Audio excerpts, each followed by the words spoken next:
3 habits we all need to break when it comes to our wellness. You are now listening to the Teach Well podcast, Season 1, Episode 5.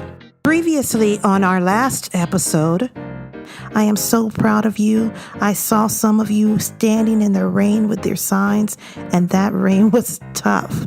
And you stood there and you marched, and you did it for us, you did it for yourself, and you did it for the children. Welcome to the Teach Well podcast, where we passionately educate, encourage, and discuss the wellness of our nation's most valuable resource, our educators. Hi, everybody. It's your girl, MJ. Welcome to the Teach Well podcast, where we talk everything wellness about everything education. How are you doing out there? How are you doing really? We hope that you're doing wonderful. You're having a great day. As for me, I'm a little under the weather. I think I caught the flu bug, but I'm not going to let that get me down. It's going to be a great day. I was well enough that being around kindergarten kids who are sick every single day was not going to get to me, and that I could survive. I loaded up on my vitamin C. I don't know. I just prayed and I just knew it was going to happen. But no, lo and behold, I caught the flu and it has been rough. So today's topic is 3 habits we all need to break this year when it comes to our wellness. Okay, so the first thing we need to take back are our sick days. Am I right? How many of you give up your sick days for your children and take off when your children are sick? Give up your sick days when you need to go do an errand, take care of your mom or your dad, but you don't use your sick days for yourself. Why do we do that? I took off work on Friday. I really wasn't going to. I was dressed and ready to go the whole 9, and my daughters were like, "You need to stay home. You don't look so good." I was sick. I knew I was sick. I was up all night, not feeling well, but I didn't want my kids to have a substitute. I hadn't prepared for the substitute. So I figured I better make myself go in.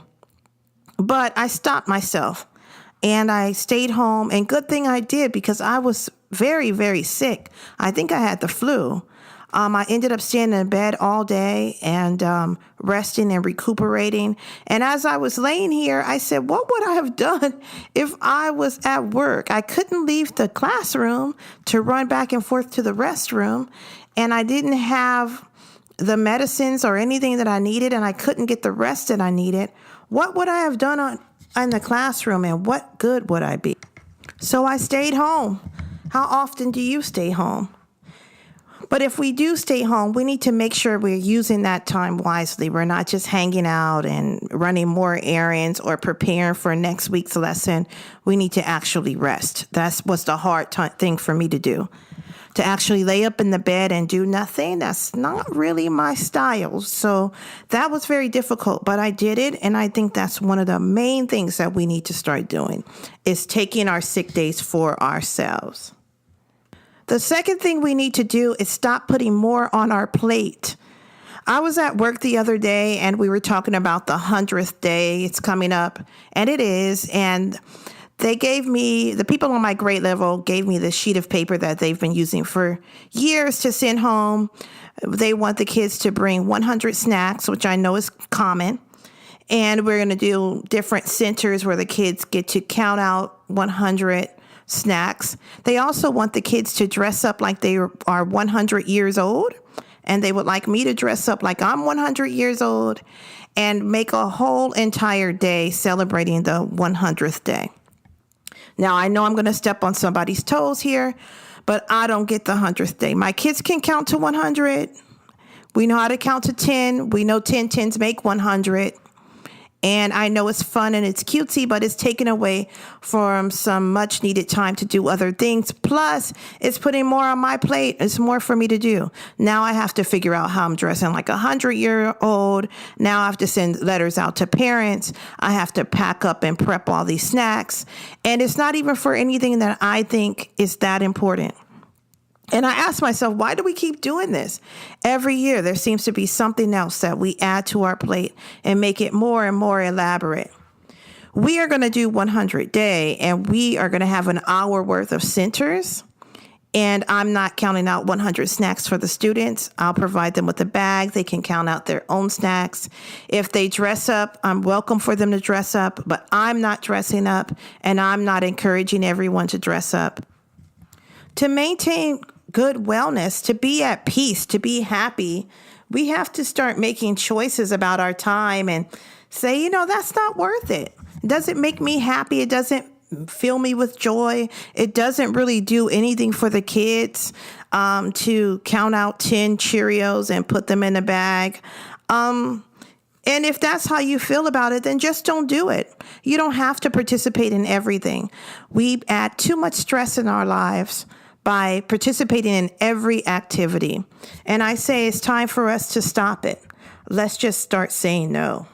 Of course, I'm not saying don't participate in anything at all. I'm just saying that we have to pick and choose which ones we would like to do. And the last item we need to consider giving up for the sake of our wellness is comparing ourselves with other teachers. I hear it all the time. This teacher's classroom is so beautiful. This teacher's, even the line, when I'm walking my kids to the cafeteria, you know how many compliments I get on how straight my line is? I don't mind the compliment. It's just that now I'm starting to get people coming over to me saying, how do you get your line so straight? I want my line to be straight. But does a straight line really tell you anything about a class? If the class is smarter or doing better than anyone else? I can see a crazy line where the kids are all over the place might say something. But a straight line, a not so straight line, I don't know if it means anything. But yet and still, like typical teachers, we tend to compare ourselves, whether it be the door design, whether it be your whiteboard, whether it be how you use your laptops, whether it be the private school versus an independent school versus a public school, whether it be the school in one city versus the school in another city. And sometimes it's us doing it, and sometimes it's our administration comparing us, our test scores, and comparing us to each other in so many different ways. But I say, let's just not do it. Are you doing the best job you can do at your school? Then that should be enough. Now, as for me, I believe I'm very good at teaching. The kids learn, they perform well on assessments and things like that. But my class is not the most beautiful, trendy, Pinterest-worthy classroom around. I do go around to those classrooms and I think they're beautiful. And I wish I knew how to do it. Well, I kind of can figure out how to do it. It's just, I don't want to invest the time it takes to cut out all those things and print out all these papers and make everything look pretty. And sometimes I wonder, are we really doing it for the students, or are we doing it for, like teacher cred, to be that one teacher? Well, some of us are very talented and very creative, and we just love to do it. And if that's you, then go for it. But if that isn't you, I don't want you to feel any pressure that you have to keep up with anybody on your campus or anybody in this world. Your goal should be one thing: to educate, connect, and provide a warm environment for your students. And outside of that, everything else is just extra. And what you want to give them in those ways are totally up to you. And what one teacher chooses to give does not necessarily mean that you need to give that. It may not even be in your talent. It may not be something that you value. So the third thing we need to give up is teacher-teacher comparison.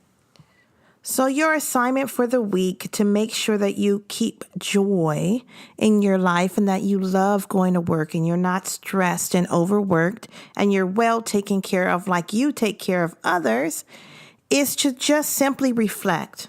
I want you to reflect on those three things. How often do you take your sick days, and what are you using them for? 2, what do you have on your plate? And is everything you have on your plate worthy of the time you have there? And lastly, are you comparing yourself with others?